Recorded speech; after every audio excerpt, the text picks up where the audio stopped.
Hi, this is Alison Marks. This is the second video in a series called The World is Talking to You. And I'm so happy you're here. Thank you for joining me. Yesterday, I filmed the first video and I did a sort of an overview of a lot of thoughts and ideas I have about this topic of how the world is in communication with us and who we really are to be able to be in communication with the world. And today I sort of set up for myself this idea that I would do 5 days of these videos and see what happens. And so today, this morning, I was sort of writing out my thoughts, and I had literally 3 Lego pad pages full of very heady thoughts. I was sort of continuing along the lines of what I think about all this. And actually, that's not the place that this idea originated from. It came from like, what, what does it look like to be living in communication with the world on a regular basis? How do we do this? What are some of the skills? What are some of the tips and tricks and practices and tools?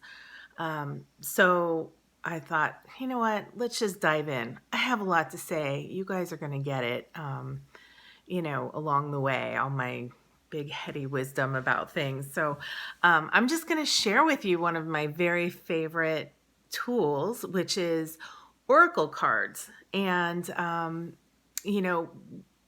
this is a way that I ask the world. It's actually not usually something that just sort of occurs to me, but I actually, when I'm seeking for answers or just want to get sort of a sense of what the day holds or what a situation holds, I have a number of decks of cards that I use to help me get some insight. So I wanted to just start by talking about what oracle cards are, and then I want to share with you some of my favorites, ones that I have in circulation right now that I'm using. So the word oracle, I think traditionally that means a person who can prophesize, a person who can say what's coming down the line, what's going to happen in the future. And I think it's a biblical term, and probably I think came from the Greeks. It's not necessarily, that's not really what we're doing, not telling the future as if the future is something that's already decided and is going to happen that way. That's not how I see the world. But another definition, I looked it up, there's a definition that I really liked, is a divine communication or revelation. So what I want to say about that, sort of a big proclamation if you're looking at it from one point of view, but the way I look at things is that it's all divine, it's all sacred. This body, this life I'm living, what I eat, how I walk, all of the things of our lives and of this world are sacred. And it's about what makes them sacred or makes us understand them as sacred is the attention that we bring to them and the love that we bring to them. So I want to say these card decks definitely, absolutely are oracles if it's all about divine communication or revelation. So cards, the reason, there's a lot of different things that can be oracles and that have been used over, millennia for oracles. You hear things about, bones and, the I Ching, reading tea leaves. All of these things are kinds of oracles. They're ways of tapping into I think of it like tapping into the currents of energy that are moving through the universe and that are, coming through me at this point in time, or whoever somebody might be doing a reading for. Of course, there's tarot decks, which are, I think, probably the beginning of this in terms of cards.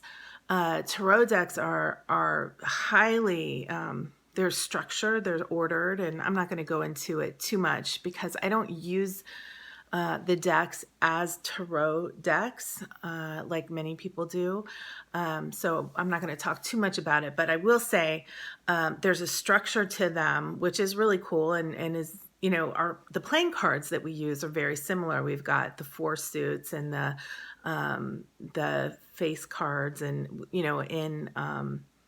in tarot decks, there's, I think, 72 cards. There's 4 suits and what they call the major arcana, which are some cards that aren't of any of the suits in particular. And they all carry particular energies. And each particular deck is like one or a few people's conception.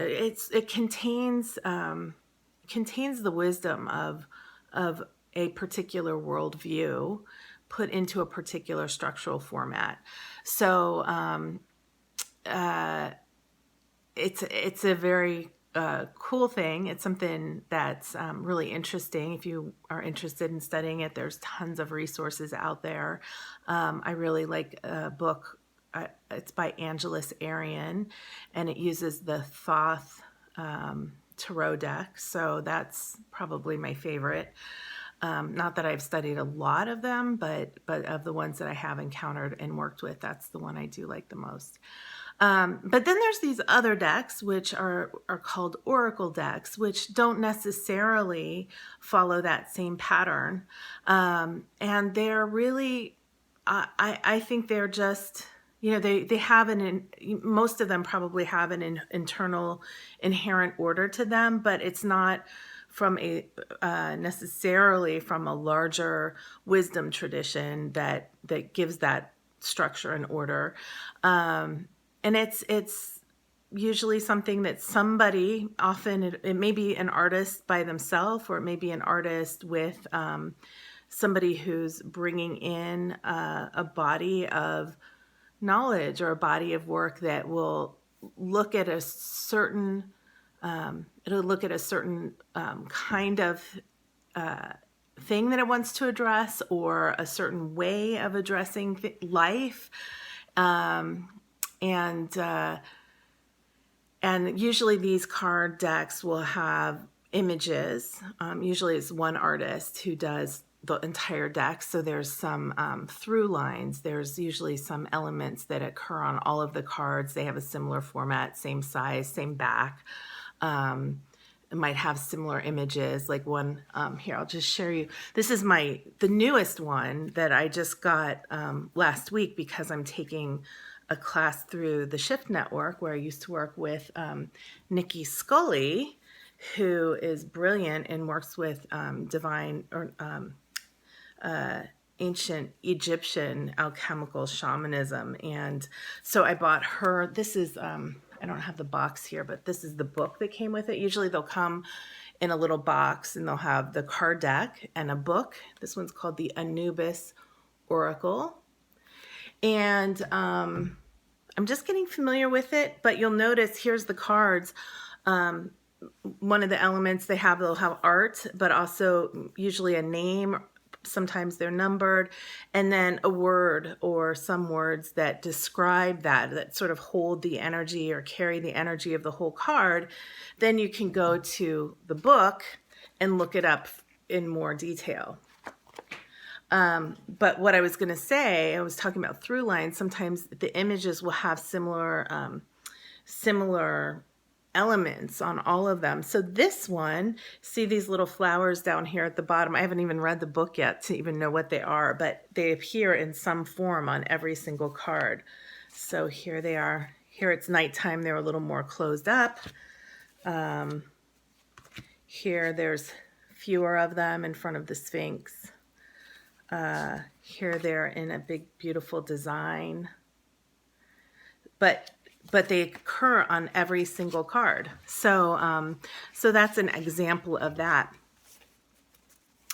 I wanted to just show you a few of the other decks that I like to play with. So the first one, I had a few of these decks, but I didn't really have a relationship with them. And I met somebody who a few people who said, just pull a card, like pull a card.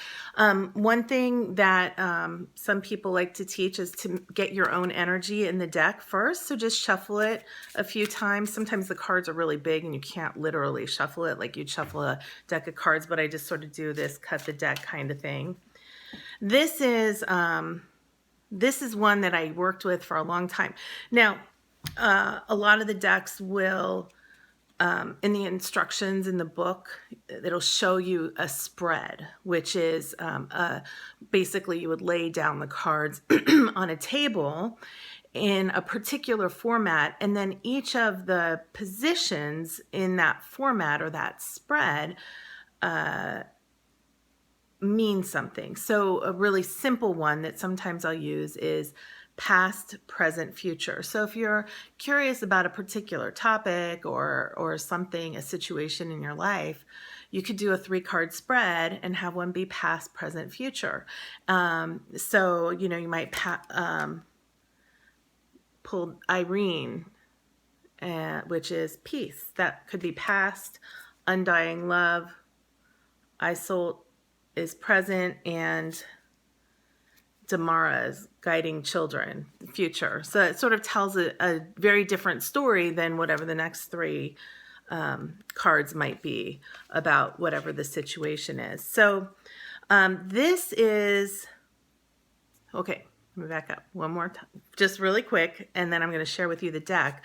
What I found for myself is I don't, I have quiet time in the morning. I sit, I journal most days, not every day, but most days. And usually I have it in me to pull a card. Sometimes I'm called to pull a few others. Sometimes now, because I have a bunch of different decks in play right now, I will pull one from several different decks for a day, and they give me really different flavors. But they always somehow fit together and make sense. So I don't do the spreads usually, unless it's really a gnarly thing and I'm really needing to sit down and sort of get real with myself and figure something out. But it's just a way to get some meaning from outside my own head, which is, of course, the most dangerous place to be. So let me show you. This is the very first deck, like I said, that I really started working a lot with. It's called the Goddess Guidance Cards, or Goddess Guidance Oracle Cards by Doreen Virtue. She has a lot of different decks. I have a few of them, but this one I have used a lot over time. And this is the little book. And basically, if I want to know what's going on, I just, sit here. Sometimes they say, knock on it 3 times. That'll give it your energy. I shuffle, knock, however you want to do it. And then just close your eyes, give yourself a second to tune in, and it could just be, okay, who has the medicine for me today? And then, pick a card. So let's see, this is the card that comes up for me. Nice. Lakshmi, bright future. Stop worrying, everything's going to be fine. Okay, I'll share that message with you too. So I'll keep this card out usually with me through the day. I might put it on my desk just as a little reminder, or I'll just lean it up there by my books. And then another thing that I do, because I'm interested in patterns, I like to see things over time. I like to remember things. Sometimes I'll journal about it, especially if it's got some wisdom. Or when I read through, I'll go to this little book. I read through the description. So Lakshmi, let's see. Lakshmi, it's got a couple pages here. Just a little bit. And I don't like to mark these up because something that seems, I'm a marker person for my books, but not for these, because something in one situation that seems so obvious, and like that is the message of this card, the next time you pull that card, it could be a completely different situation, and it won't mean anything at all. So I like to keep that book as neutral as possible, but I do keep a little piece of paper. It's like a tally for every deck when I start out in a new deck. So you can see I've used this one quite a bit. And I can see, you know, there are cards in here, let's see, that I've pulled. Pele, she's a big one for me. 5, 10, 15, 20, 20, 27 times. I pulled Pele 27 times. But then come down here to the White Tara, I've pulled it 2 times. So there's, you know, there are some that I have really strong affinity for, that have a strong affinity for me or strong messages for me. And it's interesting too that in another deck, I get the Pele energy over and over and over again as well. So, so that's how I use them. Let me show you a couple other decks. This is one, the Sacred Geometry cards. This is what the back of them look like. They're all just encoded with this beautiful, beautiful patterns. The artist is an amazing artist called Francine Hart. This is the book that comes with it. And the cards, how I came across this was one day I think it was one of those freebie magazines that you pick up, you know, New Living or something like that. Somewhere there was an image that I saw, and when I saw it, I got totally, like, my whole body just went zing, and I printed the image out and I put it on my wall by my desk, and I couldn't stop looking at it. And within a couple days, I don't remember exactly how it came to be, but this deck came to me and it had this card. This was the image that spoke to me so much at that time. And so obviously I knew, hello, that's the world talking to me. Get that deck. And it's a beautiful deck. So this one has some that are, you know, here, I'll just show you a few. This one, I love it for the art as well as the messages. They're very powerful. Some people say if the cards are upside down, that it means something. This deck also has, some of them are just the shapes. It shows the shapes, and it holds the card holds the inherent energy of these sacred geometry shapes. So you just look up in the book, see what the different cards mean, and contemplate for yourself, what does that mean for you? I'm going to show you 3 more decks. This is one that last year I made a journey to Avalon, to Glastonbury and Cornwall, and it was amazing, and really woke up some very important things for me, and came back, and I had this set, I think, on my shelf for a while and hadn't really resonated with it. And then it was like, oh, this is the real deal. This is called the Wildwood Tarot, and I'm really digging it. And this one actually is a tarot deck. So it's got 72 cards. It's a little thicker than some of these others. And it has that format that I told you about, the 4 suits and the major arcana. So the suits in this one are bows, arrows, stones, and I think cups. Bows, stones, vessels is what it is. So, you know, it doesn't have to follow the traditional names that are used in tarot, but that structure is very powerful and useful, and it carries millennia of archetypes with it. So these are sort of these really, really powerful. The one story I do want to share with you about this deck is this one card, which when I was, you know, I knew I wanted to do a video series. I knew I wanted to talk to you, and I didn't know exactly what it was. And I started to, you know, I have this project book. I was writing in it and brainstorming what different ideas, you know, how I might configure this, what might be the theme of what I would talk to people about. And I landed on this idea of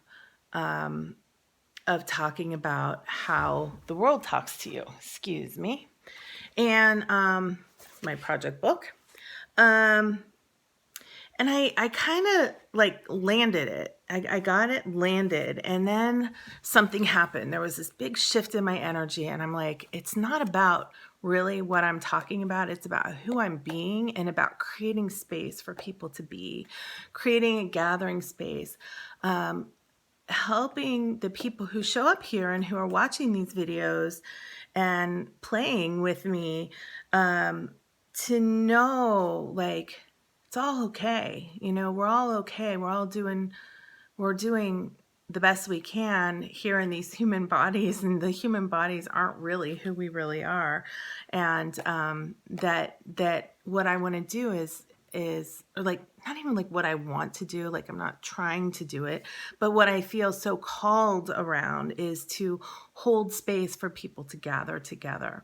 And it was a really beautiful feeling. And then I was like, okay, I'm done. I'm just going to pull a card and go on about my day. And the card I pulled was this one. It's called Hearthfire. And I'm just going to read you a little bit from that, the book that I wrote down in this book for me. It's the Eight of Bows, Hearthfire.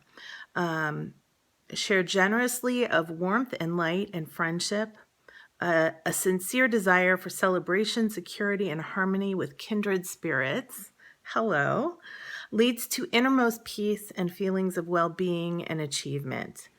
Gather around a place of common emotional significance, symbolism, and safety. We celebrate that we endure, survive, thrive, and grow with this support. Be thankful and express and receive love.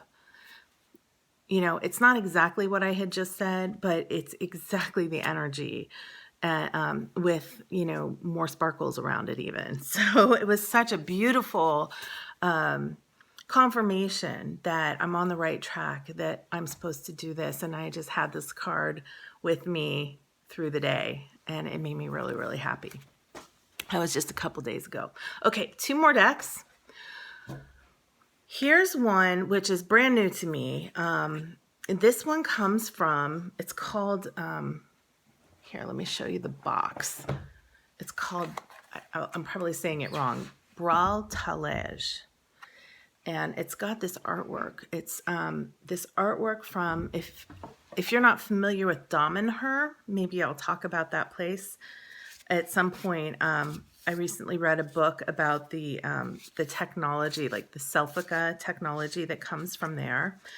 And this deck is just so highly, intensely encoded with, each card has an image and one word. And then if you can see on this one, it's got a symbol here overlaid on top of it, and they all have that. So this one's called People, number 2. This one's called Fortune. So you can kind of see this crossy image with a big kind of open circle here. There is, each one has a number, a word. There's no book that goes with it. There's a book that shows you some spreads, but no explanation. What these are really encoded energies. And the idea is that you go into the card, like with any card, you're supposed to do this, right? It's helpful for you to look at it before you read, see what's there for you, what's resonating, what's jumping out, what does it have for in your own personal lexicon of meaning, and then, you know, read what it has to say to you. But I think that's hard for people who are just starting out with it. So this is a challenge for me. I don't, I could feel that they're very powerful cards, but I don't have a relationship with them yet. And I'm just sort of learning how they work, and it's a little bit slow, but I like them. So I'm going to keep hanging on to these. And it's a big deck. There's 100 and I think it's 111 or something like that. Big deck, lots of cards here. So that's called Bral Talej, and it's from Damanhur in Italy. And then the last one I want to share with you is, this is another one that's got sort of, it's got 4, well, this one's sacred sites. Another beautiful one. It's got 4 different, everything's divided into 4 different directions in the world, and they are sacred sites from all over the world. So here's one, Shamanka. I get that one a lot. And all of these, this one, I think I did it. Let's see. Oh yeah, here's my tally sheet for this one. And so they have north, south, east, and west. This one I've gotten, Grand Canyon 4 times. And this one I haven't used as much. And there's a bunch that I have never gotten. So there's patterns showing up, as always in life. So they're beautiful, very beautiful. And each one is divided into 3 parts. You may not be able to see that explicitly, but in the descriptions in the book, it talks about the lower world, the lower world, the middle world, and the upper world. And so it's the past, the present, and the potential. So that's sort of like a little spread in a way in each card. So, so that's what I got to say about cards. I probably have a whole lot more, but this is going on for quite a while. So I'm just going to leave it there. And the one last thing I would say is that, you know, I think that if you haven't worked with cards before, it can be really fun and really interesting. And I think that the way to, you know, I was a little intimidated at first because I thought I needed to know a lot, and you just don't. I say get a deck that calls to you for whatever reason, and just start using it on a regular basis. You got to develop a relationship with it. Yeah, a relationship and a vocabulary, and you'll find, you know, if you get started down a path and it's not working for you, you'll know. But there will be decks that will have more, I say, medicine for you, more healing, more opportunity, more opening for you. And so I invite you just to, you know, get one. I was really lucky. This the Goddess Guidance Oracle cards were my first deck, and I got a lot of mileage out of those before I felt like I needed to go and work with another deck. So obviously I've collected a lot. I've got some more around, and they change over time. So sometimes the medicine is not needed as much, and then I'll move on to something else. So enjoy yourself. Let me know. I'd love to see what in the comments, you know, if you use a deck, what your favorite deck is, or which one of these you might be interested in getting. Maybe I'll put some links in there for ordering, or you could just probably go to Amazon or your even better local independent bookstore and purchase or order from there. So thank you so much. I appreciate being on this journey with you.